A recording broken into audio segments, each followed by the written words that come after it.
My name is Evelyn Hartwell, and I'm 64 years old.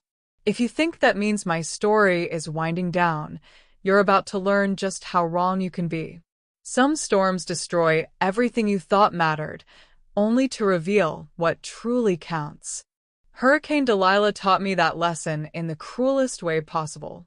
I lived in Coastal Pines, Florida, for 37 years in the same white colonial house with blue shutters that my late husband James and I bought as newlyweds. Every room held memories.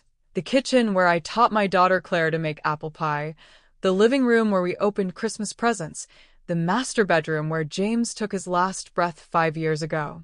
That house wasn't just my home, it was my entire world. The morning of September 15th started like any other.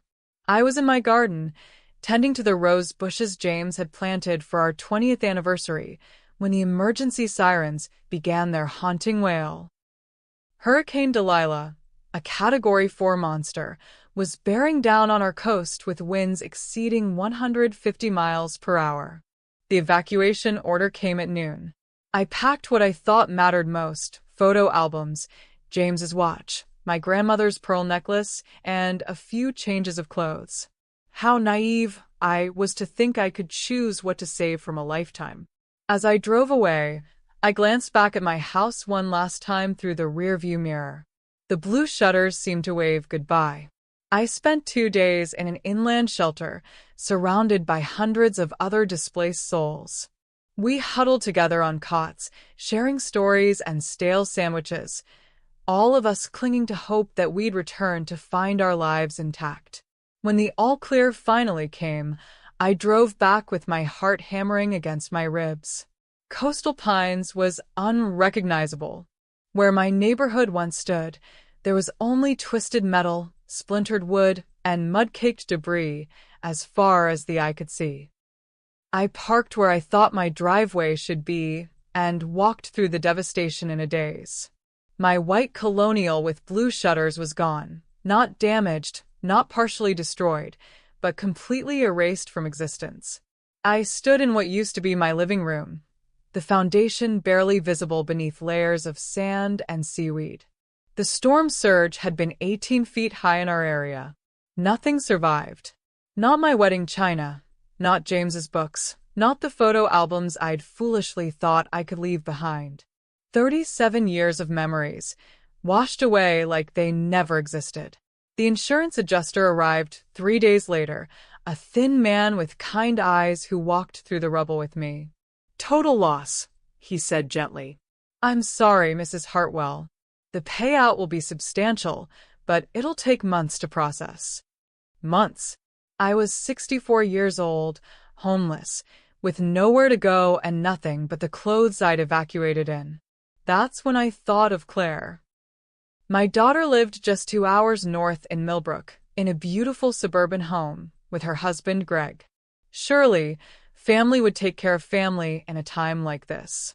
I called Claire from the FEMA trailer they'd set up as a temporary communication center.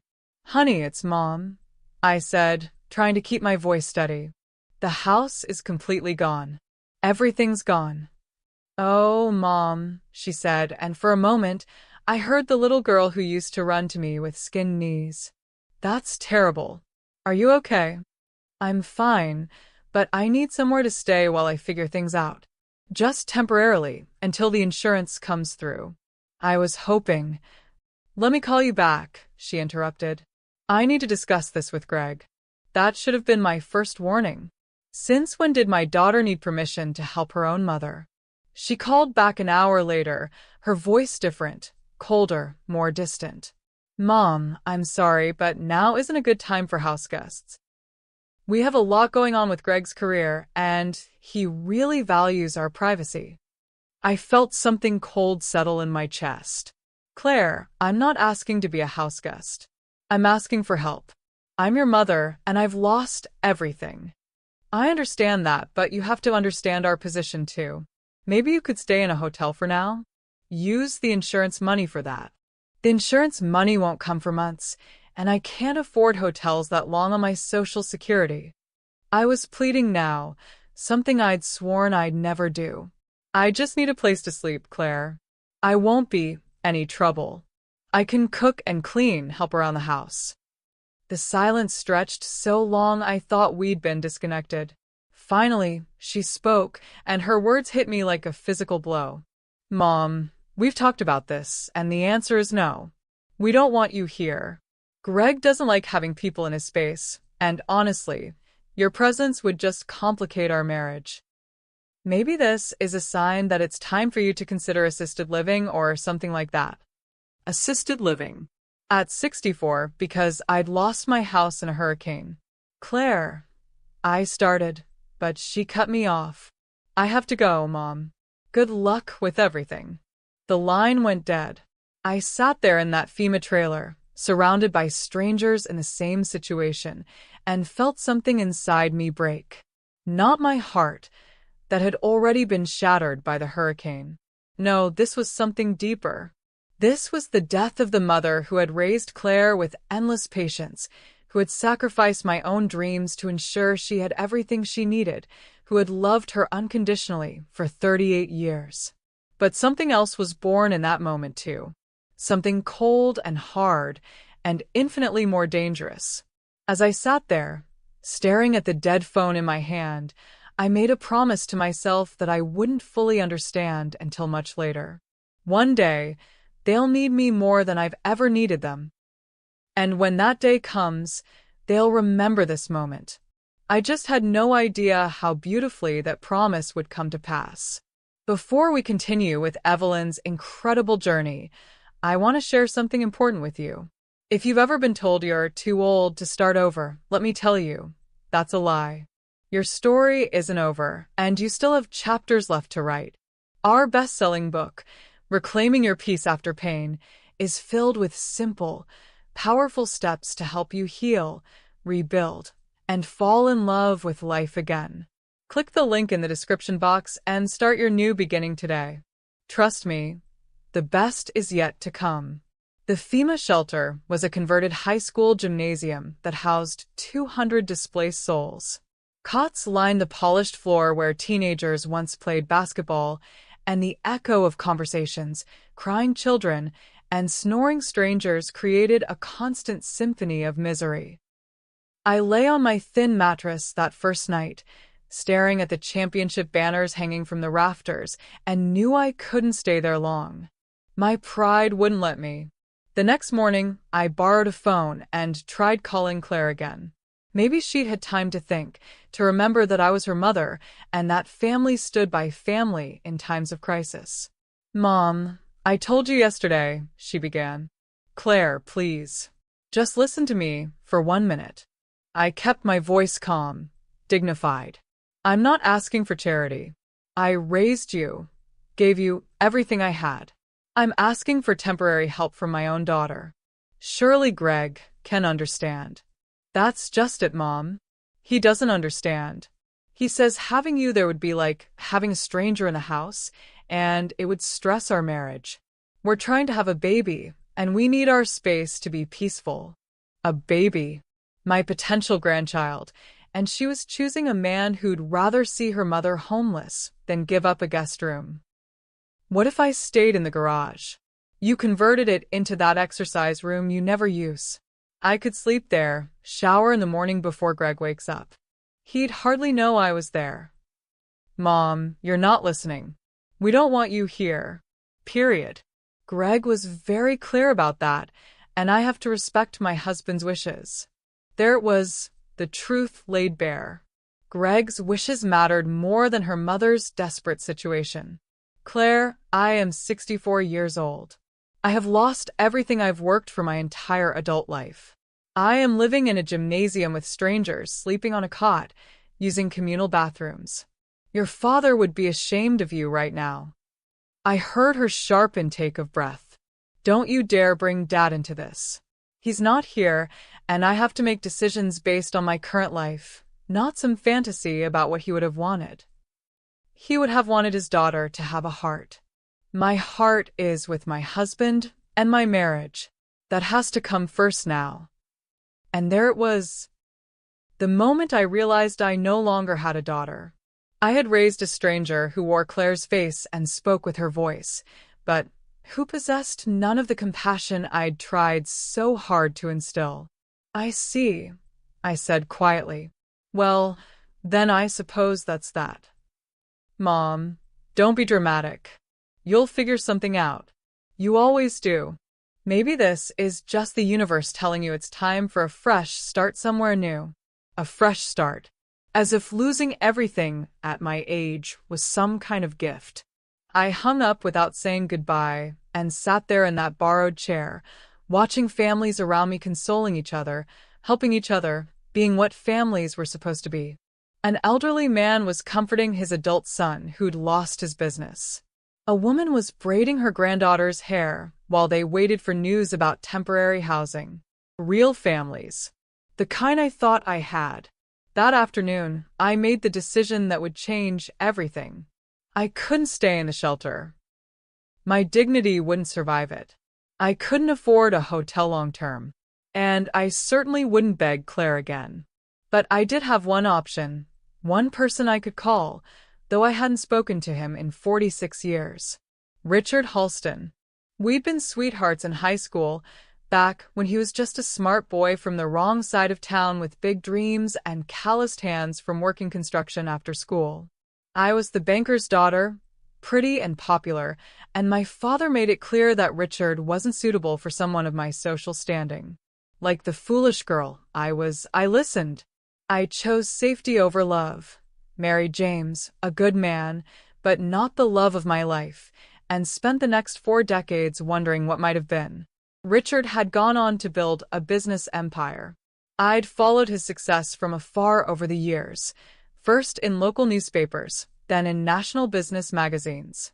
Real estate development, tech investments, oil rights. He was worth billions now, one of Florida's most successful entrepreneurs. I'd often wondered if he ever thought about the girl who'd let her father choose her future. I found his office number through directory assistance.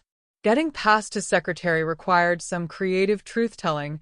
I explained that I was an old friend from Millbrook High School who needed to reach him about a personal emergency. After 3 transfers and a 20-minute wait, I heard a voice I hadn't heard since I was 18 years old. "Evelyn Stanton?" He still remembered my maiden name. "My God, is that really you?" "It's Evelyn Hartwell now. I was married, though my husband passed 5 years ago." I paused, suddenly uncertain. "Richard, I'm sorry to call you like this after all these years, but I'm in a difficult situation, and I didn't know who else. Tell me what's wrong." So I did. I told him about the hurricane, about losing everything, about my daughter's rejection. I tried to keep it factual, dignified, but my voice broke when I described standing in what used to be my living room, seeing nothing but mud and debris where my life had been. "Where are you now?" he asked when I finished. "A FEMA shelter in Coastal Pines. It's temporary housing until people can make other arrangements." "Give me the address. I'm coming to get you." "Richard, I'm not asking for charity. I just thought maybe you might know of some temporary housing or a job I could do while I wait for the insurance settlement." "Evelyn," he said, and his voice was gentle but firm. "Give me the address. I'll be there in 2 hours." I should have protested more, should have insisted I could handle things myself. But the truth was, I couldn't handle things myself. I was tired and homeless and heartbroken, and hearing kindness in a familiar voice felt like salvation. When the black Lamborghini pulled up to the shelter 2 hours later, every conversation in the parking lot stopped. The car looked like it belonged in a movie, all sleek lines and aggressive elegance. The driver's door opened, and Richard Halston stepped out. He was still tall, though his dark hair had gone silver at the temples. The years had been kind to him. His face was lined but handsome, his body fit despite being 66.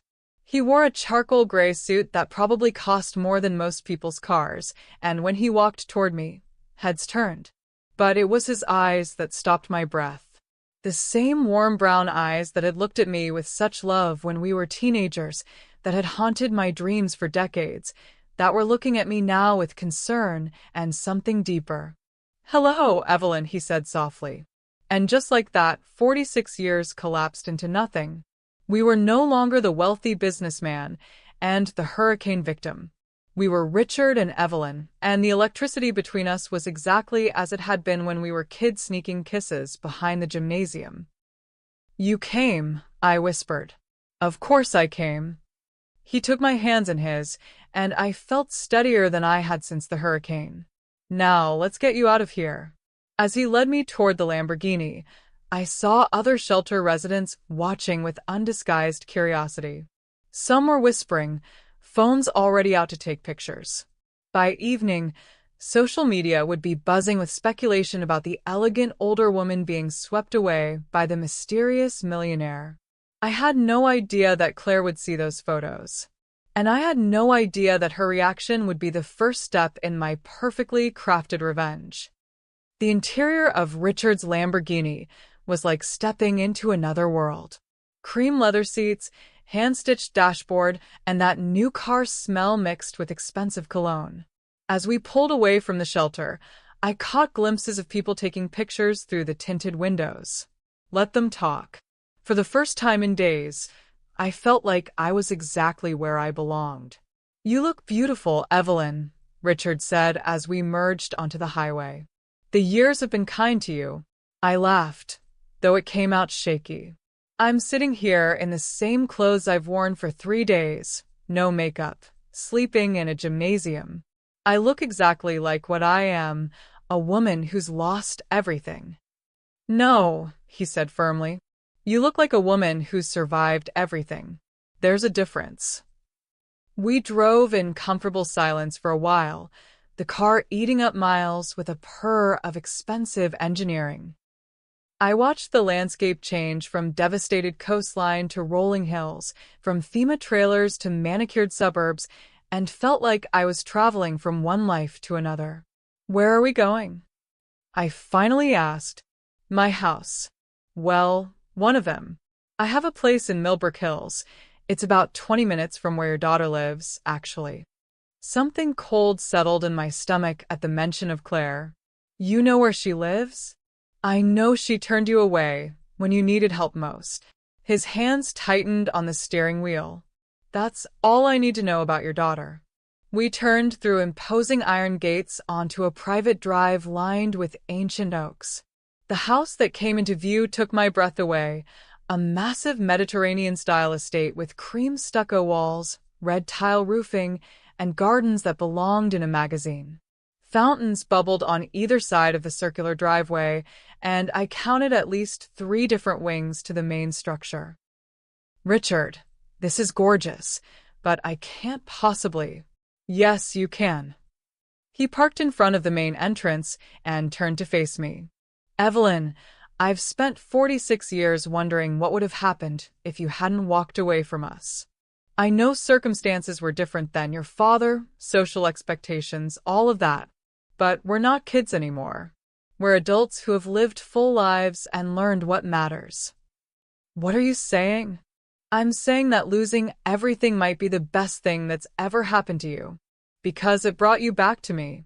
A uniformed woman appeared at the car, Hispanic, middle-aged, with kind eyes.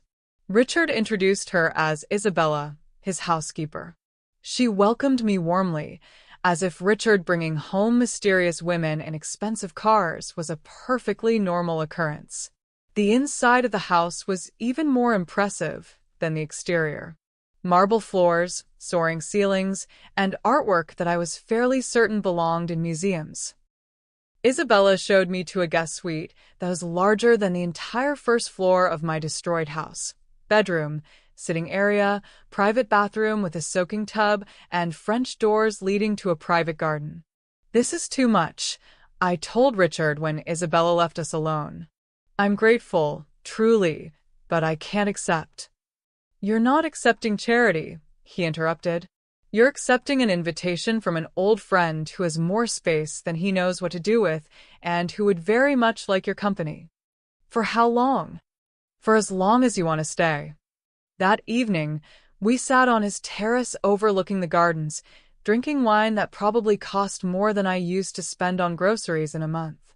Richard told me about his life, the businesses he'd built, the places he'd traveled, the loneliness of success, without someone to share it with.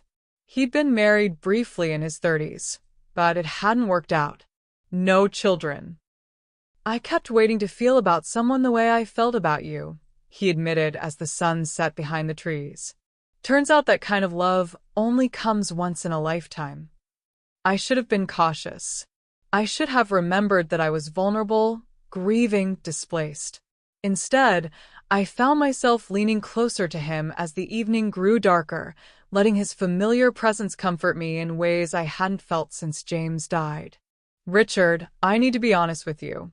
I'm not the same girl you knew in high school. Life has made me harder, more practical. And right now, I'm angry, really angry at my daughter, at the situation, at everything. I'm not sure I'm good company for anyone. I'm not the same boy either, he replied. Life has made me wealthier, more powerful, and more selective about who I trust. And right now, I'm angry too, at a world that would let someone like you suffer, while people like your daughter sleep comfortably in their suburban mansions. Maybe we're exactly the company each other needs. Over the next few weeks, I began to understand what my life could have been. Richard was attentive without being possessive, generous without making me feel like charity case, and intelligent in ways that challenged me intellectually. We took long walks through his gardens, had lengthy discussions about books and politics and philosophy, and slowly, carefully, began to rebuild the intimacy we'd shared as teenagers. He bought me clothes, not flashy or inappropriate, but elegant pieces that fit perfectly and made me feel beautiful again. He took me to his country club, introduced me to his friends, treated me like I belonged in his world. And gradually, I began to believe that maybe I did belong there. It was during the third week of my stay that the first photo appeared online. Isabella brought it to me on her tablet, a picture someone had taken of Richard and me at dinner the night before. We were at Chez Laurent, the most expensive restaurant in Millbrook, and Richard was leaning across the table to say something that had made me laugh. The candlelight caught the diamonds in my new earrings, a gift from Richard, and the silk of my new dress. I looked happy, elegant, wealthy. The caption read, "Mystery woman spotted with billionaire Richard Halston. Sources say she's been staying at his Millbrook estate for weeks. New romance for Florida's most eligible bachelor." "Ma'am," Isabella said gently, "I thought you should see this before it spreads further." But it was too late. My phone rang within the hour. "Mom," Claire's voice was different, higher, strained. "I just saw something online. Are you dating Richard Halston?" "Hello, Claire." I kept my voice perfectly neutral. "How thoughtful of you to call." "Mom, please. I'm serious. Are those pictures real? Are you living with him?" "I'm staying with a friend while I wait for my insurance settlement." "A friend who's worth $3 billion and just bought you a necklace that costs more than my car?" So she'd seen the jewelry. Richard had given me my grandmother's pearl necklace to replace the one lost in the hurricane, but he'd also given me diamond earrings, a sapphire bracelet, and yes, a stunning pearl and diamond necklace that had cost more than most people's yearly salary. "I'm curious, Claire. Why does this matter to you?" "When I needed help, you told me to figure things out myself. I did. This is different, Mom. People are talking about you online. It's embarrassing." Embarrassing. There it was, the real issue. Not that her mother had been homeless and desperate, but that her mother's recovery might reflect poorly on precious Claire. Embarrassing for whom, exactly? For our family. Greg is up for a promotion at work, and having his mother-in-law all over social media as some billionaire's companion, it doesn't look good. Something crystallized in that moment. Claire wasn't calling because she was concerned about me or happy that I'd found stability. She was calling because my newfound success was inconvenient for her. "I see," I said quietly. "Well, Claire, I wouldn't want to embarrass you or interfere with Greg's career prospects. Please give him my regards." "Mom, wait." "I didn't mean..." I hung up, and for the first time since the hurricane, I smiled a real smile. Let them be embarrassed. Let them watch from their suburban house as their cast-off mother lived like a queen. Let them explain to their friends why they'd turned away the woman who is now dating one of the most powerful men in the state. Richard found me on the terrace, and one look at my face told him everything. "Your daughter?" he asked. "My former daughter," I corrected. "She's concerned that my relationship with you might embarrass her family." Richard's expression went hard. "Is she now?" "Apparently, Greg is up for a promotion, and having his mother-in-law in the social pages as your companion doesn't fit their image." Richard pulled out his phone and scrolled through several screens before showing me what he'd found, Claire's Facebook page. She'd posted photos from a recent date night with Greg, showing off a new dress and dinner at a mid-level chain restaurant. The comments were a mix of admiration and, tellingly, questions about the photos of me online. "Look at the comments," Richard said. "Claire, is that your mom with Richard Halston? OMG, your mother is dating a billionaire? How did she even meet him? Girl, you need to get your mom to introduce you to his friends. Wait, didn't she lose her house in that hurricane? How did she end up with Richard Halston?" Claire had responded to none of them. "She's getting pressure," I observed. Questions she can't answer without admitting she turned her mother away. "Good," Richard said simply. "Let her squirm." That night, as I lay in my luxurious guest bed wearing a silk nightgown that cost more than I used to spend on clothes in 6 months, I realized that my story was no longer about recovering from a hurricane. It was about something much more satisfying. It was about watching the people who'd abandoned me realize exactly what they'd thrown away. And I was just getting started. 3 months into my new life, I barely recognized the woman in the mirror. Richard had insisted I see his personal stylist, a sharp-eyed woman named Victoria, who had transformed my hurricane victim aesthetic into something altogether more formidable. My hair, previously a practical silver-gray bob, was now styled in elegant waves that framed my face. My wardrobe consisted of designer pieces in jewel tones that complemented my complexion. The pearl jewelry Richard bought me had become my signature. Always perfectly matched, always exquisite, always expensive. But the real change wasn't external.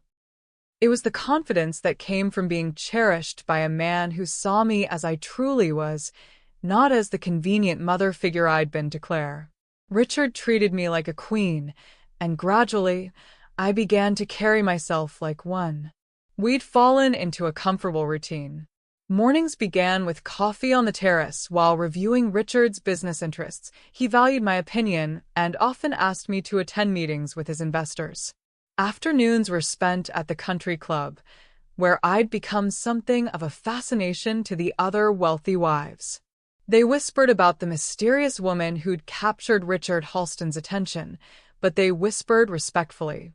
Money commanded respect, and I had access to more money than any of them.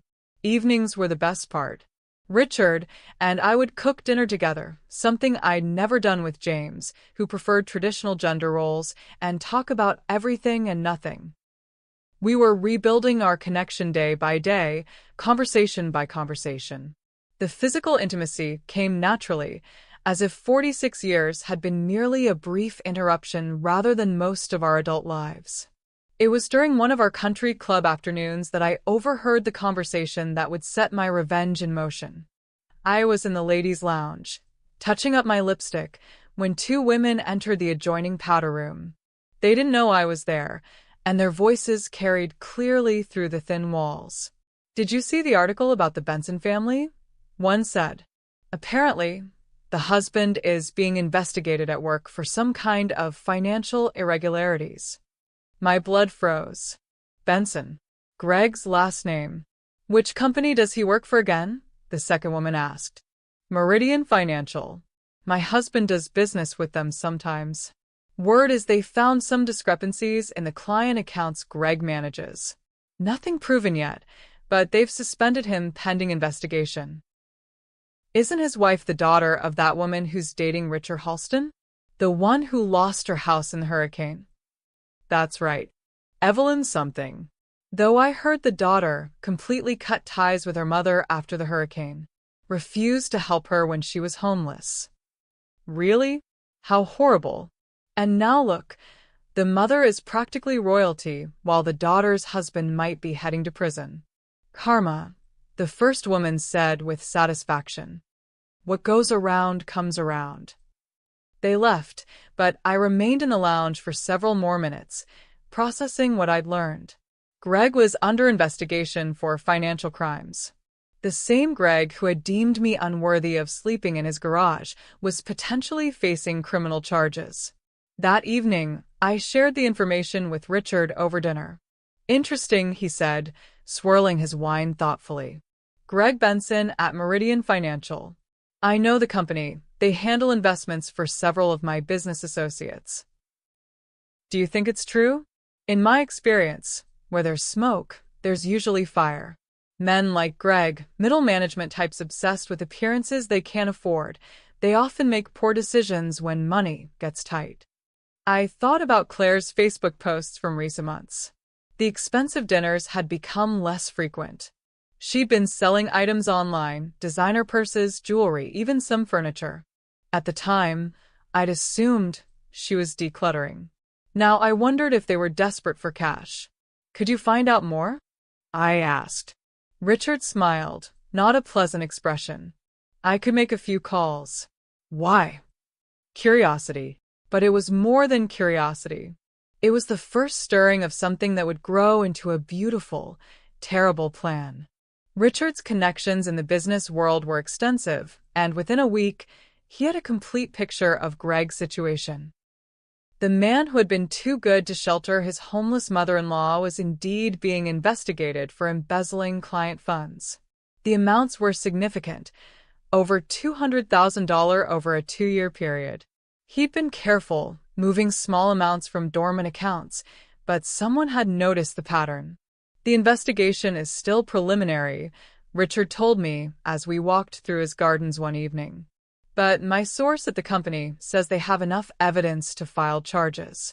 They're just building a stronger case. How long before it becomes public? Weeks, maybe a month. Why do you ask? I stopped walking and turned to face him.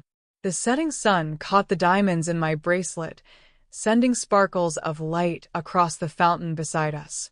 Richard, what if we could ensure that justice is served? What if we could make sure Greg faces consequences not just for his crimes, but for his cruelty? What are you suggesting? I'm suggesting that Greg Benson destroyed a family when he convinced my daughter to turn away her mother. Maybe it's time his family was destroyed in return. Richard studied my face carefully. That's a dangerous road, Evelyn. Once you start down it, there's no going back. I crossed that line the day Claire told me they didn't want me. The day she chose a man over her mother. I have no family to preserve, so I have nothing to lose. What did you have in mind? Over the next hour, walking through Richard's perfectly manicured gardens, I outlined my plan. It was simple, elegant, and completely ruthless. Richard listened without comment until I finished. You realize, he said finally, that this will destroy not just Greg, but Claire as well. Yes. And you're prepared for that? I thought about my daughter's voice on the phone, cold and dismissive. We don't want you here. I thought about sleeping on a cot in a gymnasium while Claire slept comfortably in her suburban castle. I thought about her embarrassment when my relationship with Richard became public, not happiness for my good fortune, but concern about how it might affect her image. I'm prepared for that. Richard nodded slowly. Then let's destroy them. The plan began with Richard making strategic business connections. He arranged to have dinner with the CEO of Meridian Financial, ostensibly to discuss investment opportunities. During that dinner, he casually mentioned hearing rumors about irregularities in their client management division and expressed concern about the company's reputation.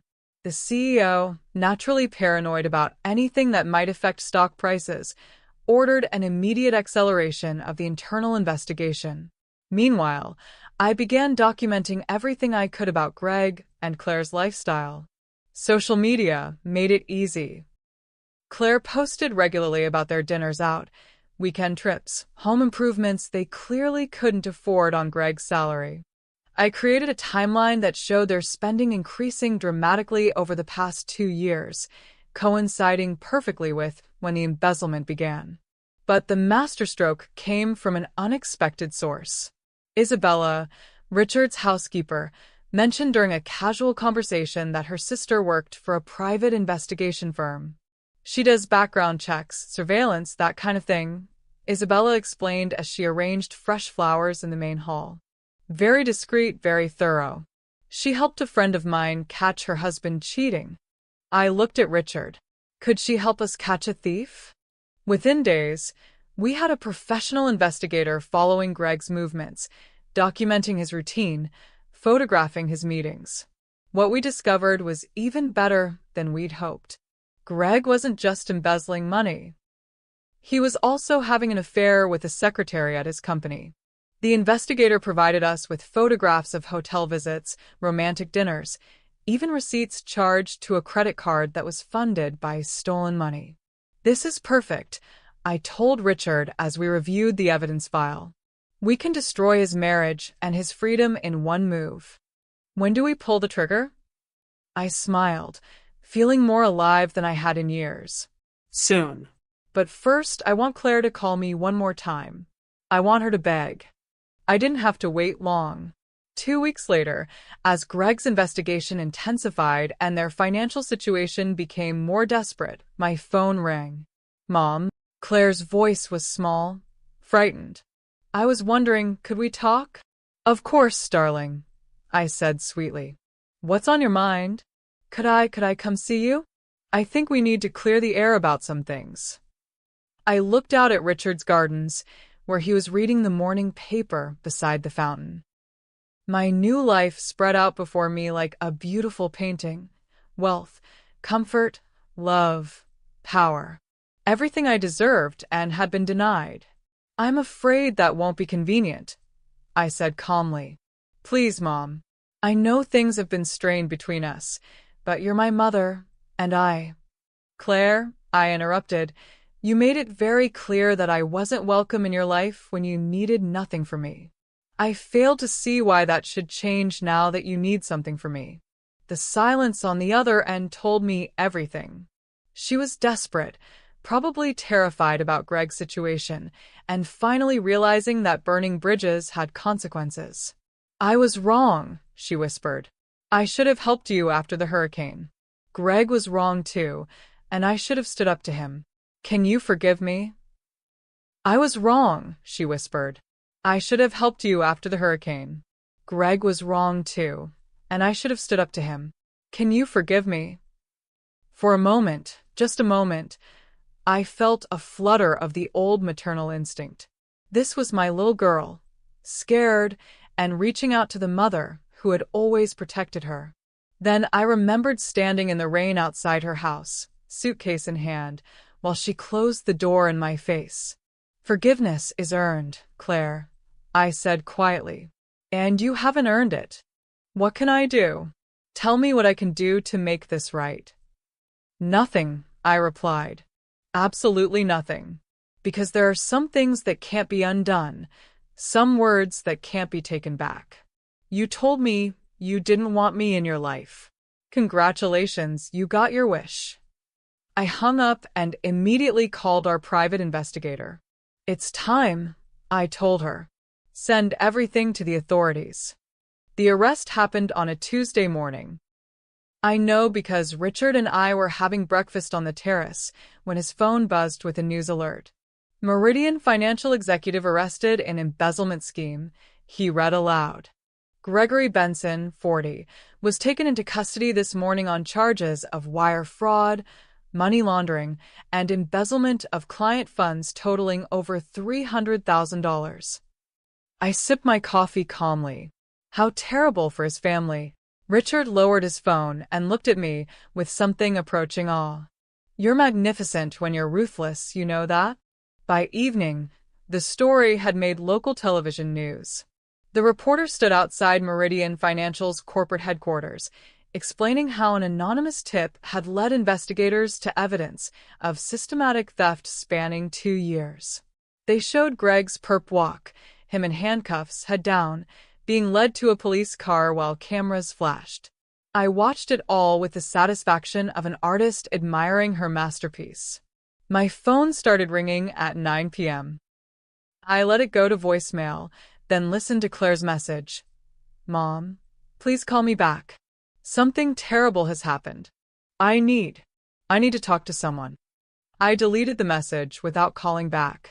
The second call came at midnight, then 2 a.m., then 6 a.m., each message more desperate than the last. Finally, I answered. "Mom, thank God." Claire was crying, ugly, desperate sobs that should have broken my heart. Once upon a time, they would have. "Did you see the news? Greg was arrested. They're saying he stole money from his company. They've frozen our bank accounts. I don't know what to do." "How awful," I said neutrally. Though I can't say I'm entirely surprised. "What do you mean?" "Well, Claire, a man who would throw his mother-in-law out on the street isn't exactly overflowing with moral character, is he?" "Mom, please. I know you're angry with me, but I need help. I need somewhere to stay while I figure this out. The house might be seized as part of the criminal investigation. All our assets are frozen. I don't have anywhere else to go." The irony was so perfect it took my breath away. 6 months ago, I had stood where she was standing now, homeless, desperate, reaching out to family for help. The only difference was that I had lost everything through an act of God, while she was losing everything because she'd chosen to marry a thief. "Have you considered a hotel?" I asked pleasantly. "I can't afford a hotel. I told you, they froze everything. I have maybe $200 in cash and no credit cards that work." "How about a shelter? FEMA runs excellent emergency housing programs." "Mom, don't do this. Please. I know I was wrong about the hurricane thing, but this is different." "This is different how exactly?" My voice remained calm, but there was steel underneath. "You were homeless and desperate. Now you're homeless and desperate. You came to me for help. I came to you for help.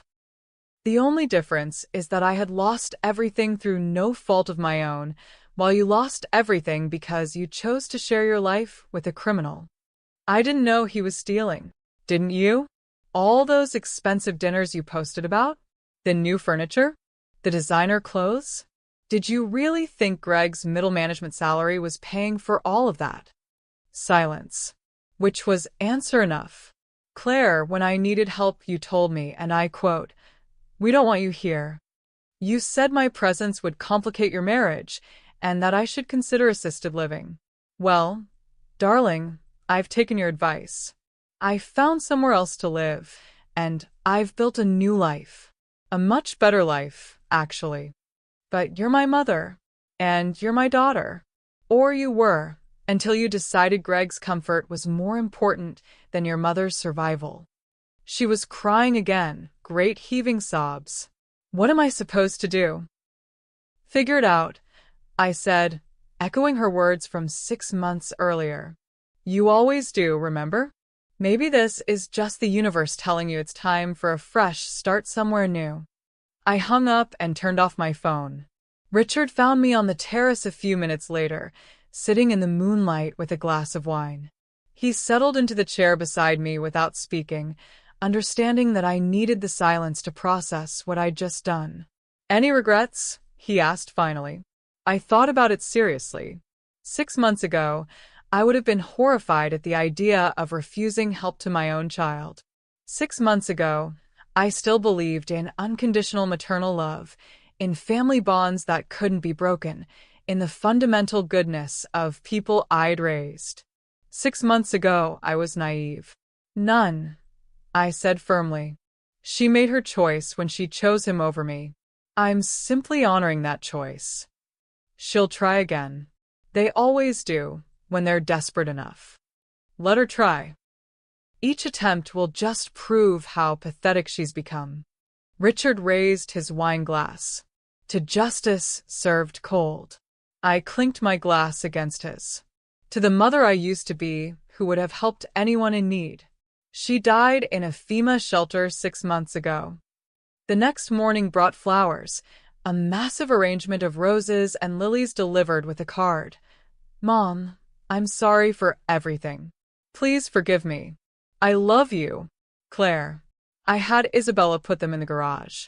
By evening, they were already wilting. The calls continued for 3 days. Claire, then Greg's mother, then various mutual friends who'd somehow gotten my number. All with the same message. Surely I couldn't abandon family in their time of need. Surely I understood that mistakes were made, but blood was thicker than water. Surely I would find it in my heart to help. I found it fascinating how many people suddenly cared about family bonds now that it was convenient for them. On Thursday, she showed up in person. I was in the garden with Richard when Isabella came to tell us someone was at the front gate. The security cameras showed Claire sitting in a rusty Honda, probably a rental car, since her BMW had likely been repossessed. She looked terrible. Her hair was unwashed, her clothes wrinkled, her face puffy from crying. Should I let her in? Richard asked. I considered it.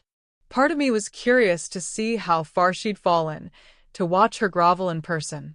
But another part of me, the smarter part, knew that seeing her desperation might trigger my old maternal instincts. I'd come too far to risk backsliding now. No, I said firmly. Tell her I'm not available. Isabella returned 10 minutes later. She says she'll wait. I shrugged. Let her wait. For 4 hours, Claire sat in that rental car outside Richard's gates. I watched her on the security monitors, seeing her make phone calls, seeing her rest her head on the steering wheel in defeat. Several times she got out and approached the intercom, but I had instructed security not to respond. Finally, as the sun was setting, she gave up and drove away. That was impressively cold, Richard observed. That was justice, I corrected. 6 months ago, I sat outside her house in the rain, begging for help. She wouldn't even open the door. Today, she sat outside my house in the sun, and I returned the favor. That night, I slept better than I had in months. There's something deeply satisfying about symmetry, about watching the universe balance its scales. Claire had learned what it felt like to be unwanted, desperate, and cast aside by the people who should love you most. But this was only the beginning. Greg's arrest was just the first domino. I had so many more pieces to play, so many more ways to watch their lives crumble. And the beautiful thing was, they were doing most of the work themselves. All I had to do was refuse to save them. Sometimes the most powerful thing you can do is simply say no. If you're ready to reclaim your power and write your own rules, our book, Reclaiming Your Peace After Pain, will show you how to build unshakable confidence and never let anyone make you feel small again. Click the link below and start your transformation today, because you deserve a life where you're valued, respected, and never taken for granted. The private investigator's final report arrived on a Friday morning, delivered in a manila envelope thick with evidence. I spread the contents across Richard's dining room table like pieces of a puzzle, each photograph and document revealing another layer of Greg's deception. The affair was even more sordid than I'd expected. Greg had been seeing Jessica Walsh, a 26-year-old secretary from Meridian Financial's accounting department, for over 18 months. The investigator had documented hotel meetings, expensive dinners charged to company credit cards, and even a weekend trip to Miami that Greg had told Claire was a business conference. But what made it truly delicious was how he'd been funding the affair. Every romantic dinner, every hotel room, every piece of jewelry he'd bought for his mistress had been paid for with money stolen from client accounts. He wasn't just cheating on Claire, he was doing it with stolen money. This is devastating, Richard said, examining photographs of Greg and Jessica at a beachfront restaurant. But how do we make sure Claire sees it? I smiled. We don't have to. The media will take care of that. The story broke the following Monday. Married exec used stolen funds for affair, screamed the headline in the Millbrook Herald. The article detailed how Greg had systematically stolen from elderly clients to fund his secret relationship, complete with copies of receipts and hotel records. Jessica Walsh was named as his accomplice, though she hadn't been charged with any crimes. By noon, the story had been picked up by 3 television stations and was trending on social media. Someone had even created a meme featuring Greg's mugshot with the caption, "When you steal money to cheat, but forget you're not actually rich." My phone rang at 2 p.m. Claire's number, of course. "Did you do this?" she demanded without preamble. Her voice was raw, furious, broken. "Do what, darling?" "The news story. About Greg and that woman. Did you give them this information?" "Why would you think I had anything to do with it?" "Because it's too convenient. Greg gets arrested, and suddenly every detail of our private life is in the newspaper? You expect me to believe that's a coincidence?" I allowed myself a small laugh. "Claire, I think you're overestimating my influence. I'm just a woman who lost her house in a hurricane, remember? How could I possibly orchestrate something like this?" "You're dating Richard Halston. He has connections everywhere. He could have." "Could have what?" "Forced your husband to steal money. Forced him to cheat on you. Made him use stolen funds to buy another woman jewelry while his wife sold her possessions to pay bills." My voice remained perfectly calm. "I'm afraid Greg created this situation entirely on his own." The silence stretched long enough that I wondered if she'd hung up. Finally, she spoke, and her voice was smaller, more broken than I'd ever heard it.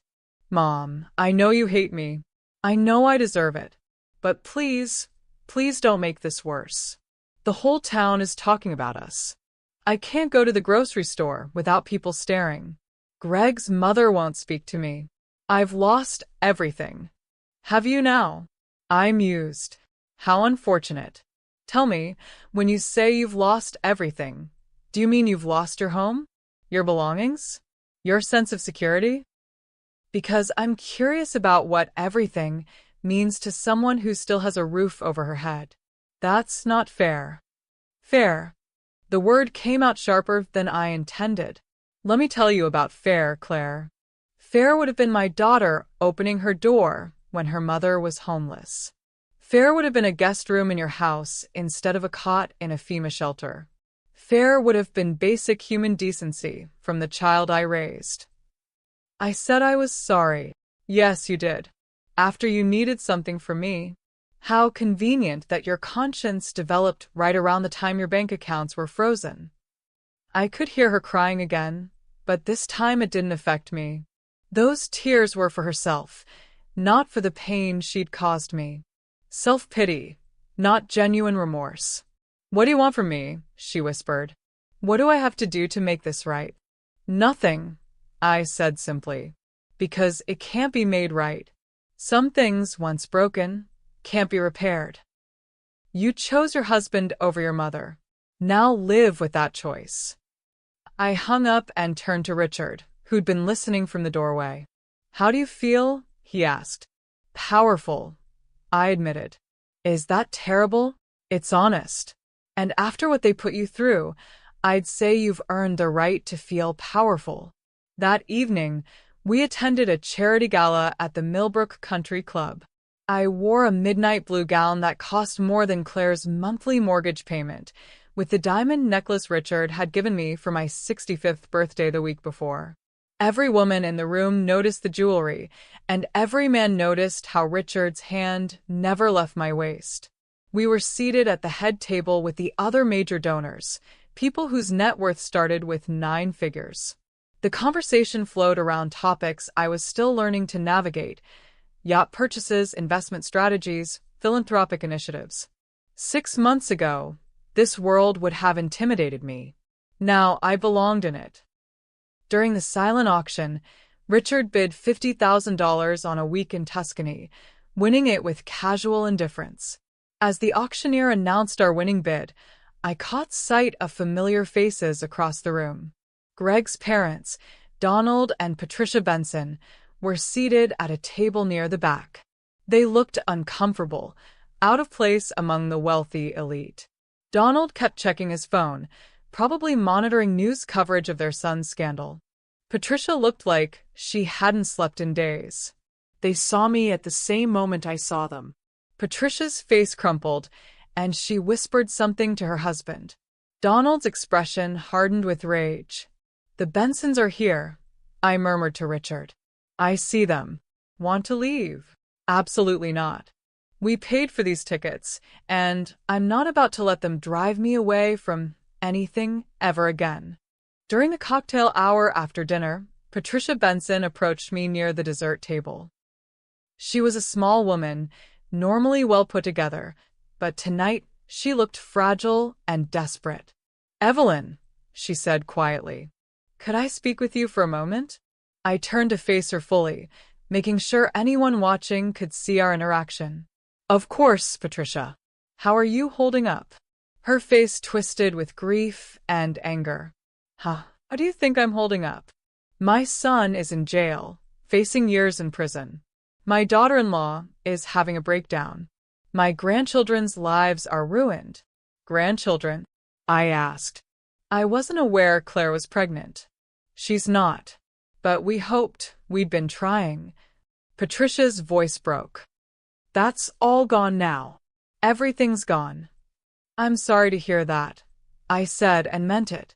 Whatever else Greg had done, the idea of unborn grandchildren suffering for their father's crimes did sadden me. "Are you?" Patricia stepped closer, her voice dropping to a hiss. "Are you really sorry? Because everyone knows you're behind this.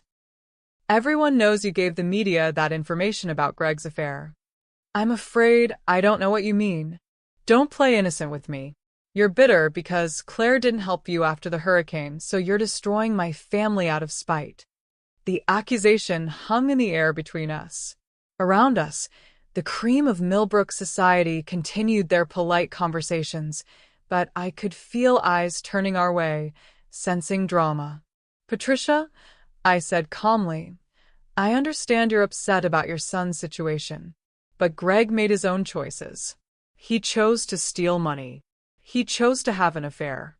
He chose to fund that affair with stolen money. I didn't make those choices for him. But you could have chosen to help when Claire asked. You could have chosen forgiveness. Instead, you chose revenge." "You're right," I said simply. "I did choose revenge. Just like Claire chose her husband over her mother. Just like Greg chose crime and adultery over honesty and faithfulness. We all make choices, Patricia. Some of us just make better ones than others." Patricia's face went white with rage. "You evil, vindictive." "I'd be careful with your next words." Richard's voice came from behind me, smooth and deadly quiet. He'd appeared at my side without my noticing, and his presence immediately shifted the dynamic. "This is a public place, Mrs. Benson. I'd hate for you to say something you might regret." Patricia looked between Richard and me, realizing suddenly that she was facing two of the most powerful people in the room. Whatever she'd planned to say died on her lips. "Think about this," she said finally, her voice pleading. "Claire is your daughter, your only child. If you destroy her completely, you'll have no family left at all." I considered her words seriously, looking out at the elegant crowd of people who now accepted me as one of their own. These people who respected my opinions, who competed for my attention, who valued my presence. "You're wrong about something, Patricia," I said gently. "I do have family. I have Richard. I have friends who actually care about me. I have a life filled with people who value me for who I am, not for what I can do for them. What I don't have is a daughter who would throw her mother out in the rain to please her criminal husband." Patricia stared at me for a long moment, then turned and walked away without another word. Richard took my arm and guided me toward the terrace. "That was magnificent," he said once we were alone. Though, I suspect we haven't seen the last of them. Good, I replied. I'm not finished with them yet. The next morning brought another gift, a front-page article in the business section about Greg's victims. Elderly retirees whose savings had been stolen, young families whose college funds had been embezzled, small business owners whose nest eggs had vanished. The article included quotes from victims who'd trusted Greg with their life savings, only to discover their money had funded his affair. One quote particularly caught my attention. "I worked 40 years to save that money. 40 years of overtime and sacrifice, and he spent it on hotel rooms for his girlfriend. I hope he rots in prison." I thought about that as I sipped my morning coffee on Richard's terrace. 40 years of work, destroyed by a man who thought he was entitled to other people's money. The same man who thought he was too good to let his mother-in-law sleep in his garage. Justice, I reflected, really was beautiful when it finally arrived. The courthouse steps had become my stage, and I played my role perfectly. Greg's preliminary hearing was scheduled for a cold Tuesday morning in February. I dressed carefully for the occasion, a charcoal gray wool coat, black leather gloves, and my signature pearls. Richard wore a navy suit that probably cost more than most people's cars. We looked exactly like what we were: wealthy, powerful, and completely untouchable. The media circus was everything I'd hoped for. News vans lined the street, reporters with cameras crowded the courthouse entrance, and curious onlookers gathered to witness the downfall of Millbrook's most notorious embezzler. Greg had become a local celebrity of the worst kind, the greedy white-collar criminal who'd stolen from grandmothers to fund his affair. Claire arrived separately, looking haunted. She'd lost at least 15 pounds since Greg's arrest, and her clothes hung loose on her frame. Her hair was pulled back in a messy ponytail, and she wore no makeup. This was not the polished suburban housewife who'd once posted carefully curated photos of her perfect life. This was a woman whose world had collapsed completely. She saw me immediately, of course. I was standing at the top of the courthouse steps with Richard, perfectly positioned where every camera could capture us. When our eyes met, I saw her flinch as if I'd struck her. A reporter noticed the interaction and immediately approached. "Mrs. Hartwell? I'm Jennifer Martinez from Channel 7. Could we get a statement about your son-in-law's case?" I smiled graciously, the way I'd learned to do at charity events. "I'm afraid Mr. Benson is no longer my son-in-law. My daughter made it quite clear that I'm not part of their family." "But surely you have feelings about the charges against him?" "Of course I do. I feel terrible for his victims, the elderly people whose retirement savings he stole, the families whose children's college funds he embezzled. Those are the real victims here, not the people who chose to associate with a criminal." "What about your daughter? How is she handling this situation?" I glanced toward Claire, who was standing frozen on the sidewalk, listening to every word. "My daughter made her choices," I said clearly. "She chose her husband over her family. She chose his comfort over her mother's welfare. Now she's living with the consequences of those choices." The reporter pressed closer, sensing drama. "Are you saying you won't support your daughter during this difficult time?" "I'm saying that when I was facing the most difficult time of my life, when I lost everything in Hurricane Delilah, my daughter told me she didn't want me in her house because my presence would complicate her marriage." I kept my voice perfectly calm, but made sure it carried clearly. "Well, I respected her wishes then, and I'm respecting them now.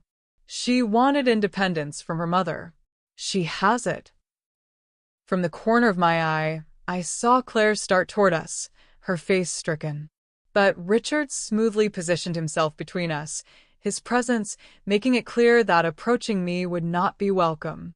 "Mrs. Hartwell," another reporter called out, "some people might say that families should stick together during crisis, regardless of past disagreements." "You're absolutely right," I agreed pleasantly. "Families should stick together during crisis. That's exactly what I thought when I was homeless and desperate 6 months ago. Unfortunately, my daughter didn't share that belief at the time. A murmur went through the crowd of reporters. This was the kind of family drama that made for compelling television, and they knew it. Could you elaborate on that? The first reporter asked.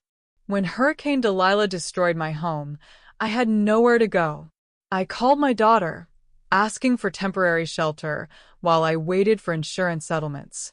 She refused. She told me that having me in her house would stress her marriage and that her husband didn't like having people in his space. I paused, letting that sink in. I spent weeks in a FEMA shelter while my daughter slept comfortably in her suburban home with her criminal husband. The word criminal hit like a physical blow. Several reporters immediately started asking follow-up questions, but I held up a gloved hand. I think that's quite enough, I said with dignity. Mr. Halston and I are here simply as concerned citizens who want to see justice served for the victims of financial crimes. We believe in accountability, and we believe that actions have consequences. With that, Richard and I swept into the courthouse, leaving the reporters to process what they'd just heard. Behind us, I could hear them already calling out questions to Claire.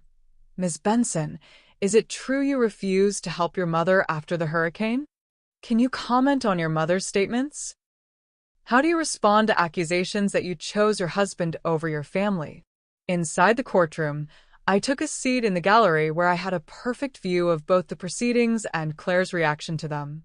Greg was led in wearing an orange jumpsuit, his hands shackled. He looked smaller somehow, diminished by his circumstances. When he saw me in the gallery, his face went red with rage and shame. The hearing itself was routine, a recitation of charges, scheduling of future court dates, discussions of bail. But I wasn't really there for the legal proceedings. I was there to be seen, to make my presence known, to ensure that everyone understood exactly where I stood. During a brief recess, Claire finally managed to approach me. She looked desperate, cornered, like an animal with nowhere left to run. "How could you do that?" she whispered urgently. "How could you tell those reporters those things about our family?" "I told them the truth," I replied calmly. "Is there something about the truth that bothers you? You made me sound like a monster. Like I threw you out on the street, didn't you?" The simple question hung between us. Claire's mouth opened and closed several times, but no words came out. Because what could she say? That she hadn't refused to help me? That she hadn't chosen Greg's comfort over my desperation? That she hadn't left me to sleep in a FEMA shelter while she enjoyed her comfortable life? It wasn't like that, she finally managed. "It was exactly like that," I said firmly. "You told me, and I quote, 'We don't want you here.' You said my presence would complicate your marriage. You suggested I consider assisted living. Those are your exact words, Claire.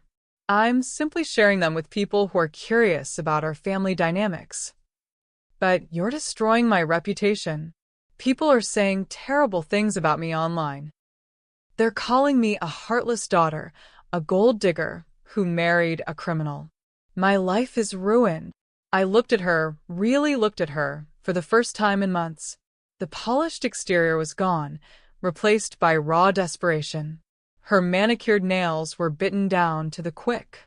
Her designer clothes had been replaced with clearance rack basics. The woman who'd once been so concerned about appearances had been stripped down to nothing. "Your life isn't ruined, Claire," I said gently. "It's just different now. You're experiencing what it feels like to be judged by strangers, to have your private business become public knowledge, to lose control of how people see you. It's uncomfortable, isn't it? It's humiliating." "Yes," I agreed. "It is. Now you know how I felt standing outside your house in the rain, begging for help from my own daughter while your neighbors watched." Claire's face crumpled. "I'm sorry. How many times do I have to say I'm sorry? I made a mistake, but this is destroying my entire life. And my life was destroyed by a hurricane," I reminded her. The difference is that hurricanes are acts of God. Your destruction is an act of justice. Please, she whispered. Please just stop. If you ever loved me at all, please just stop.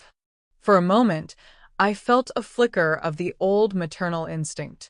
This was my baby, my little girl, broken and begging for mercy. Part of me wanted to reach out, to comfort her, to fix things the way I'd fixed every scraped knee and broken toy throughout her childhood. But then I remembered the cold dismissal in her voice 6 months ago. The casual cruelty of being told I wasn't wanted. The nights I'd spent on a cot surrounded by strangers while she slept in comfort. I did love you, I said quietly.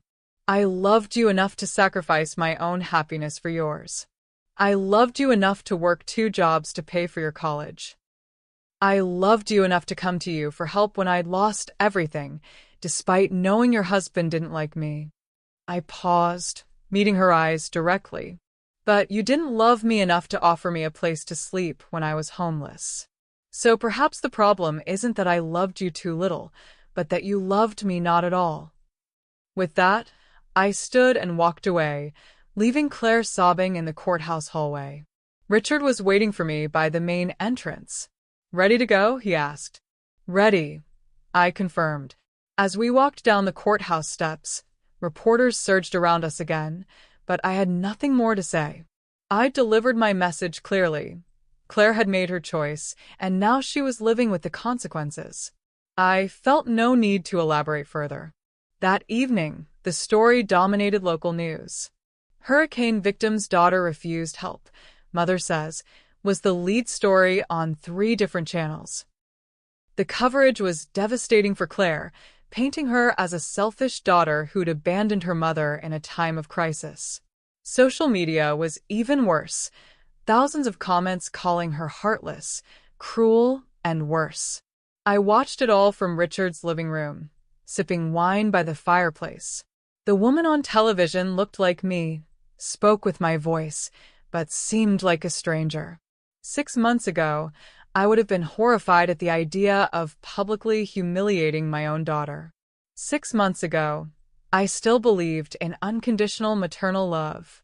Now I understood that love, like everything else, had its limits. And Claire had exceeded mine. Any regrets?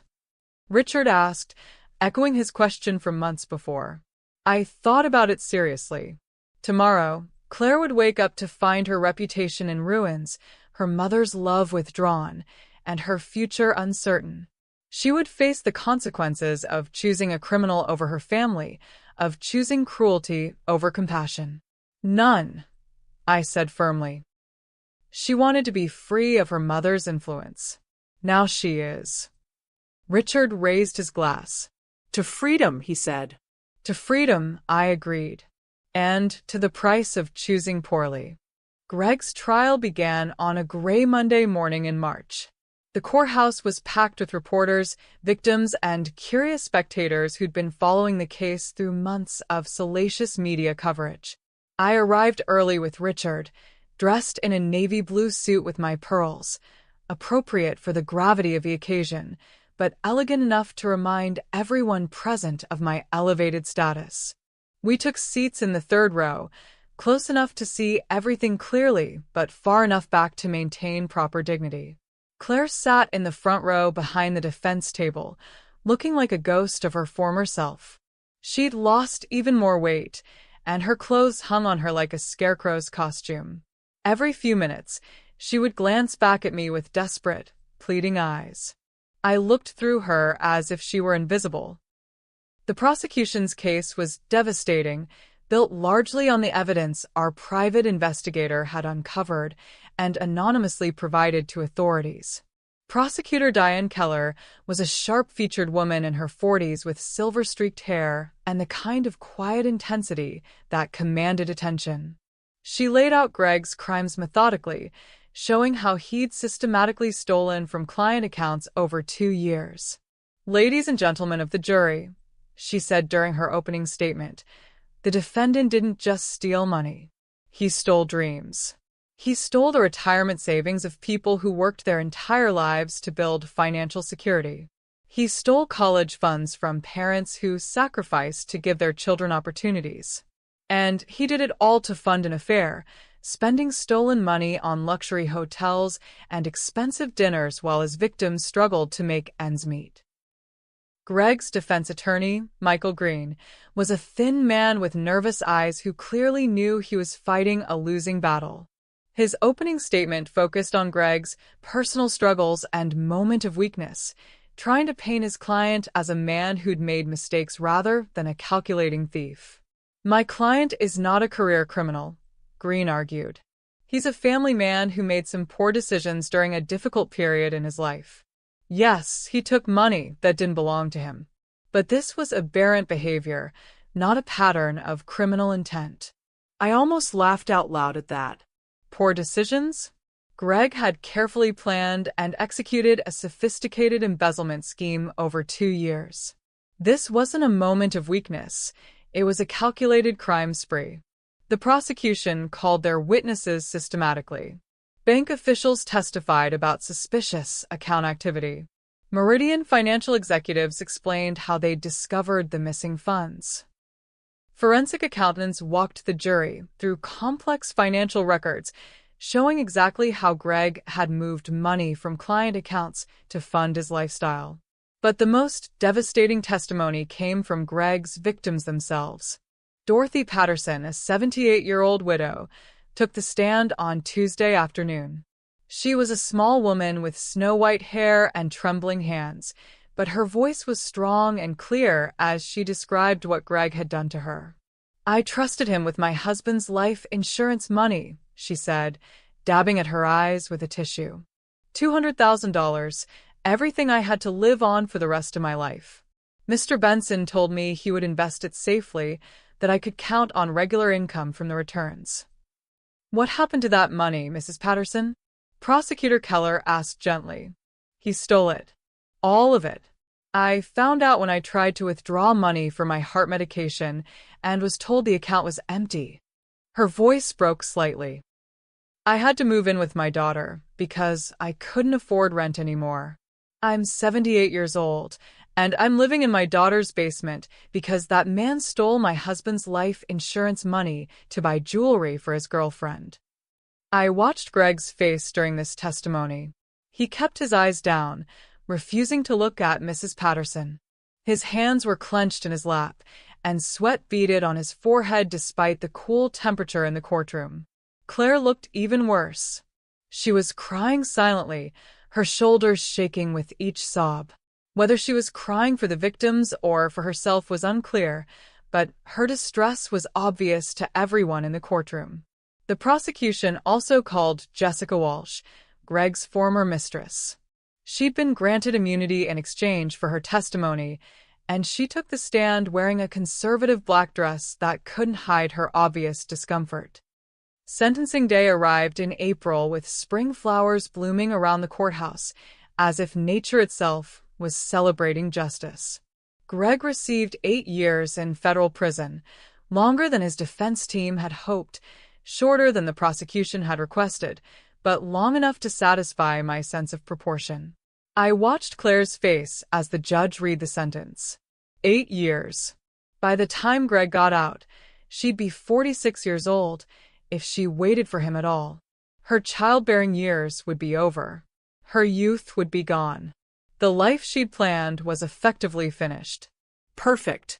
After the sentencing, Richard and I returned home to find Isabella waiting with several legal documents that required my signature. Richard's business attorney had been working quietly on a project we discussed months earlier, a project that would deliver the final blow to Claire's stability. "Are you certain about this?" Richard asked as I reviewed the paperwork. "Once you sign these documents, there's no going back." I looked out at the gardens Richard had carefully tended for decades, at the life of beauty and peace we'd built together. Then I thought about Claire sleeping comfortably in her suburban house, while I'd shivered on a cot in a FEMA shelter. "I'm certain," I said, and signed my name with a flourish. 3 days later, Claire received the foreclosure notice. What she didn't know, what no one knew except Richard, myself, and our attorney, was that I now owned her mortgage. Richard's financial connections had allowed us to purchase the debt from Claire's bank through a shell company. Technically, Claire owed money to Millbrook Holdings LLC, which was technically owned by a trust, which was technically managed by an investment firm that Richard controlled. In simple terms, Claire's monthly mortgage payments were coming directly to me, and I decided to call in the loan. The foreclosure was perfectly legal. Claire and Greg had missed 3 payments while dealing with legal bills and frozen assets. Under the terms of their mortgage agreement, the bank, now me, had every right to demand immediate payment of the full balance. Claire called me, of course. I let it go to voicemail, then listened to her panicked message. Mom, something's wrong with our mortgage. They're saying we owe the full amount immediately, but that can't be right. Please call me back. I don't know what to do. I deleted the message without responding. 2 weeks later, Claire showed up at Richard's gates again. This time, I watched her on the security monitor for a full hour before deciding to speak with her. She looked even worse than during the trial, pale, gaunt, wearing clothes that had clearly come from a thrift store. When I finally had security let her in, she practically collapsed with relief. Mom, thank God, she said, rushing toward me as I stood on the front steps. I've been trying to reach you for weeks. Something terrible is happening with our house. Hello, Claire, I said calmly. You look thin. Have you been eating properly? What? Mom, listen to me. Someone bought our mortgage from the bank, and they're foreclosing. They want the full balance, $230,000, paid immediately. I don't understand how this is legal. It sounds complicated, I said sympathetically. Have you consulted with an attorney? I can't afford an attorney. All our money went to Greg's defense, and with him in prison, I have no income. The house is all I have left, and they're taking it away from me. I studied her face carefully. The polished suburban princess was gone, replaced by a desperate woman clinging to the last remnant of her former life. This was exactly how I'd felt standing outside her door 6 months ago, panicked, homeless, with nowhere else to turn. That's terrible, I said with perfect composure. Where will you go? I don't know. That's why I'm here. Mom, I know I hurt you. I know I made terrible choices. But I'm begging you, please help me. I'll do anything. I'll get on my knees right here if you want me to. Just please don't let me lose the house. For a moment, we stared at each other in silence. My daughter, whom I'd raised with love and patience, was finally in the same position I'd been in after the hurricane. Desperate, homeless, begging family for help. Claire, I said gently, you're asking me to help you keep a house. Yes. The same house where you told me I wasn't welcome when I was homeless. Her face crumpled. I know how that sounds. But I was wrong, Mom. I admit I was wrong. Can't you forgive me? The same house where your husband said my presence would be an inconvenience. Greg was wrong, too. About everything. Look how it turned out. He's in prison, and I'm losing everything. You were right about him all along. The same house where you chose a criminal's comfort over your mother's welfare. I made a mistake, she cried.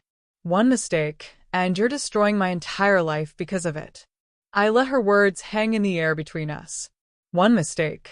As if rejecting your homeless mother was equivalent to taking the wrong exit on the highway. Claire, I said quietly, I want to tell you something. When I stood outside your door in the rain 6 months ago, do you know what I was thinking? I was thinking that my daughter would never really abandon me.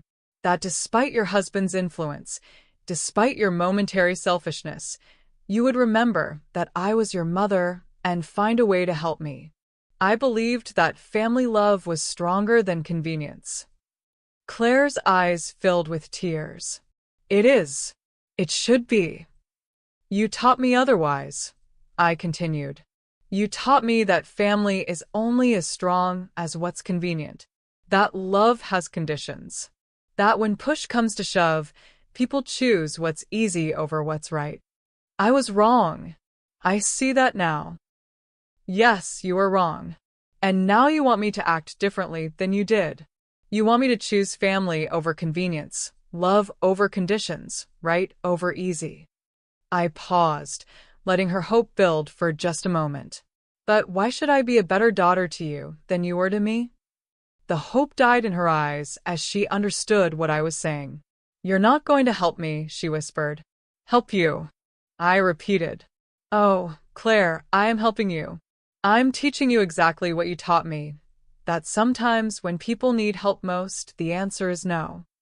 This is cruel. Is it crueler than leaving your mother to sleep in a FEMA shelter? Is it crueler than telling someone who lost everything that their presence would be an inconvenience? Is it crueler than choosing a criminal over the woman who raised you? Claire was crying openly now, ugly sobs that shook her whole body. What do you want from me? What can I do to fix this? Nothing, I said simply. Because some things can't be fixed, Claire. Some choices can't be undone. You chose Greg over me, and now you live with that choice. Forever. But I'll be homeless. Yes, I agreed. You will be, just like I was. I'm your daughter. You are my daughter, I corrected. Until you decided that being Greg's wife was more important than being Evelyn's child. With that, I turned and walked back into the house, leaving Claire sobbing on the front steps. Through the security monitors, I watched her sit there for another hour before finally driving away in her beat-up Honda. That evening, I signed the final foreclosure papers while Richard poured champagne. How does it feel? He asked, the same question he'd been asking throughout this process. Complete, I said honestly. Claire is about to lose the house she valued more than her mother. She'll be homeless, just like I was. She'll know exactly what it feels like to have nowhere to go and no one to turn to. Will you let her actually become homeless? I considered the question. For a while, yes. She needs to experience what she put me through. She needs to understand the consequences of her choices in a visceral way. And then we'll see if she's learned anything worth teaching. The eviction took place on a rainy Tuesday morning in May, exactly 8 months after Hurricane Delilah had destroyed my life. I watched from Richard's car as sheriff's deputies supervised the removal of Claire's belongings from the house that was now technically mine. Claire stood on the sidewalk in the rain, watching movers pile her furniture on the lawn. She looked broken, defeated, exactly the way I'd felt standing in the ruins of my destroyed home. The difference was that my home had been destroyed by an act of God. Hers was being destroyed by an act of justice. As we drove away, I felt something I hadn't expected. Peace. Not satisfaction, not revenge, but genuine peace. The balance had been restored. The debt had been paid. Claire finally understood what it cost to choose poorly when someone you loved needed help. Where will she go? Richard asked. I don't know, I replied. And for the first time in my adult life, that's not my problem to solve. We drove home through the rain, toward a house filled with warmth and beauty and love. Behind us, Claire stood in the ruins of her old life, finally understanding what her mother had tried to teach her 8 months too late. Some storms destroy everything you thought mattered, only to reveal what truly counts. Claire was about to learn that lesson the hard way. 6 months had passed since Claire's eviction, and I hadn't heard from her once. No phone calls, no desperate visits, no messages through mutual acquaintances. She had simply vanished from my life as completely as if she'd never existed. I didn't try to find out where she'd gone or how she was surviving. That would have defeated the purpose of the lesson I'd spent nearly a year teaching her. Claire needed to learn independence, self-reliance, and the true cost of burning bridges with people who loved you. My life, meanwhile, had become everything I'd never dared to dream. Richard and I had married in a small ceremony at his estate in June, surrounded by friends who genuinely cared about us. At 65, I was finally living the life I should have had decades ago, with a man who cherished me, in a world where I was valued and respected. I'd become something of a legend in Millbrook's social circles. The woman who'd lost everything in a hurricane, only to rebuild her life with greater success than before. The woman who'd stood up to family members who'd betrayed her and emerged victorious. I was invited to every important event, consulted on charity initiatives, and treated with the deference that came with being Richard Halston's wife. But more than that, I was happy. Genuinely, deeply happy in a way I'd never been during my first marriage or while raising Claire. This life was mine, built on my own choices rather than other people's expectations. It was a crisp October evening when Isabella brought me the letter. Plain white envelope, no return address, my name written in handwriting I recognized immediately. "This came in today's mail, ma'am," Isabella said quietly. I waited until I was alone in my study before opening it, pouring myself a glass of wine and settling into the leather chair by the fireplace. Claire's letter was 3 pages long, written on cheap stationery in the careful handwriting of someone who'd taken a long time to choose each word. "Dear Mom, I know I have no right to write to you. I know I forfeited any claim to your love or attention when I turned you away after the hurricane. But I need you to know some things, even if you never respond to this letter."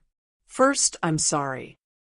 Not the shallow, desperate sorry I said when I needed something from you, but a real apology from someone who finally understands what she destroyed. I spent 8 months being homeless, sleeping in my car, living in shelters, working minimum wage jobs just to survive. I know now what you went through after the hurricane. I know what it feels like to have nowhere to go and no one to turn to. I know what it feels like to be abandoned by the people who should love you most. The worst part wasn't the physical hardship. It was the loneliness.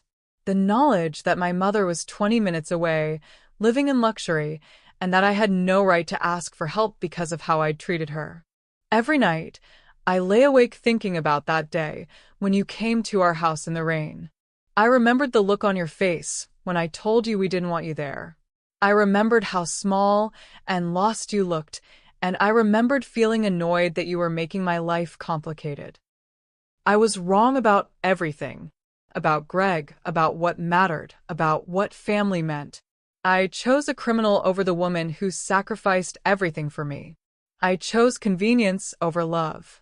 I chose to protect my marriage to a man who is stealing from elderly people rather than protect my relationship with my mother. Greg writes to me sometimes from prison. He says it's your fault that our lives fell apart, that you orchestrated his downfall out of spite. He's wrong about that too. Our lives fell apart because we made terrible choices. You didn't make Greg steal money. You didn't make me turn you away. You didn't make us cruel and selfish and stupid. We did that all by ourselves. I'm not writing to ask for forgiveness, because I know I don't deserve it. I'm not asking you to help me, because I know you won't and shouldn't. I'm writing because I need you to know that I finally understand what I lost when I lost you. It wasn't just a mother. It was the best person I've ever known, someone who loved me unconditionally until I proved I didn't deserve unconditional love. I have a job now in a different state. I'm starting over completely using my maiden name, trying to build a life that isn't connected to Greg or the person I used to be. I'll never have the life I thought I wanted, but maybe I can have a life I deserve. Maybe I can become someone better than the daughter who broke your heart. I see pictures of you sometimes in magazines or online. You look happy. You look loved. You look like a woman who's finally living the life she was meant to live. I'm glad for that, even though it hurts to know that your life became beautiful after I was removed from it. I hope you never lose another night's sleep thinking about me. I hope you never feel guilty about what you did to Greg or what happened to me afterward. You gave a masterclass in consequences, and I was the student who needed to learn. The lesson was harsh, but it was fair. Thank you for teaching me what love really costs. Thank you for showing me what happens when you treat people cruelly. Thank you for proving that actions have consequences, even when those consequences take time to arrive. I love you. I know I have no right to say that anymore, but it's true. I love you, and I'm sorry, and I hope you're happy. Your former daughter. Claire. I read the letter twice, then sat in silence for a long time. Outside, Richard was working in his garden, tending to the roses we'd planted together. Inside, our house was warm and beautiful, filled with art and books and the comfortable accumulation of a life well lived. Claire's letter was eloquent, mature, and probably genuine. She'd learned the lessons I'd tried to teach her through a year of carefully orchestrated consequences. She understood what she'd lost, what she'd done, and why her life had collapsed. But understanding and forgiveness were two different things. I walked to my desk and pulled out a sheet of my personalized stationery, heavy cream paper with my new initials embossed in gold. I wrote carefully, taking my time with each word. Claire, I received your letter. Thank you for your honesty about what you've learned. You're right that you understand now what you put me through. You're right that your choices led to your consequences. You're right that I'm happy in my new life. You're also right that I don't owe you forgiveness. Some bridges, once burned, cannot be rebuilt. Some trust, once broken, cannot be repaired. You chose Greg over me when I needed you most. That choice defined who you were as a daughter and who I needed to become as a mother. I wish you well in your new life. I hope you become the person you should have been all along. But that person will have to build her life without me in it. The woman who was your mother died in a FEMA shelter 8 months ago.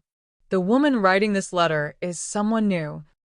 Someone who learned not to waste love on people who don't value it. Goodbye, Claire. Evelyn Halston. I sealed the letter in an envelope and left it for Isabella to mail. Then I walked out to the garden, where Richard was pruning our rose bushes in the golden afternoon light. Everything all right? He asked, looking up from his work.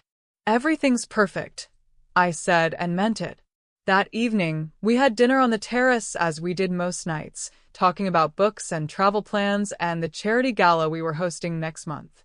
Normal conversations between two people who'd found each other late in life and were determined to make every moment count. As the sun set behind the trees, I thought about the woman I'd been a year ago, desperate, betrayed, sleeping on a cot in a high school gymnasium. She seemed like a stranger now, someone from another life entirely. I thought about Claire, probably reading my letter in whatever small apartment she'd managed to rent with her minimum wage job. She would understand that this was the end of our story, that there would be no reconciliation, no redemption arc, no heartwarming reunion. Some stories don't have happy endings for everyone involved. Some choices have permanent consequences. Some love, once withdrawn, stays withdrawn forever. Claire had gambled her mother's love against her husband's comfort, and she had lost. Now she would live with that loss for the rest of her life, just as I had learned to live with the loss of the daughter I thought I'd raised. The difference was that my loss had led to something beautiful. I'd found Richard, found wealth, found respect, found a life of dignity and purpose. Claire's loss had led only to more loss: her husband, her home, her family, her future. But that was the difference between a victim and a victor. Victims let their losses define them. Victors use their losses to build something better. I had built something extraordinary from the ashes of my old life. A marriage based on genuine love and respect. A social position earned through grace and intelligence. Financial security that could never be taken away. Friends who valued me for who I was, not what I could do for them. And most importantly, the unshakable knowledge that I would never again allow anyone to treat me with less than the respect I deserved. "Penny for your thoughts," Richard said, refilling my wine glass. I was thinking about how different my life is now from a year ago. Better or worse? I looked around at our beautiful home, at the man who cherished me, at the life we'd built together. Then I thought about Claire in her small apartment, Greg in his prison cell, and the suburban house that now sat empty because its owners had learned too late that cruelty has a price. Better, I said firmly. So much better that it's almost impossible to believe it's the same life. Richard raised his glass. To second chances. To second chances, I agreed. And to the wisdom to know who deserves them. We sat in comfortable silence as darkness fell around us, two people who'd found their way to happiness despite the cruelty of others. In the distance, I could see the lights of Millbrook, where people were living their lives, making their choices, building their futures. We sat in comfortable silence as darkness fell around us, two people who'd found their way to happiness despite the cruelty of others. In the distance, I could see the lights of Millbrook, where people were living their lives, making their choices, building their futures. Some of them would choose kindness and reap love in return. Others would choose cruelty and face the consequences of their actions. The universe, I'd learned, was remarkably good at balancing its books, but only if you were patient enough to wait for justice and strong enough to help it along when necessary. I had been both patient and strong. I had waited for justice and helped it arrive when it needed assistance. I had taught the lessons that needed to be taught and learned the lessons I needed to learn. And now, finally, I was exactly where I belonged, in a life of my own making, surrounded by people who valued me, free from the burden of loving people who didn't love me back. Claire would live the rest of her life, knowing that her mother was 20 minutes away, happy and prosperous and completely unavailable to her. She would see my picture in magazines, hear my name at social events, know that I was thriving while she struggled. That knowledge would be her true punishment, not poverty or hardship, but the understanding that she had thrown away something irreplaceable for something worthless. Some losses can be recovered from. Some mistakes can be forgiven. Some bridges can be rebuilt, but not all of them. And that, perhaps, was the most important lesson of all. If this story moved you, if it made you think about the power of your own choices and the importance of treating people with respect, then you understand why we wrote Reclaiming Your Peace After Pain. This book isn't just about recovery. It's about transformation. It's about becoming the person who never again accepts less than they deserve. It's about writing your own rules and living by your own standards. Click the link in the description and start building the life you were always meant to live. You deserve better than people who only value you when they need something. You deserve better than conditional love. You deserve everything.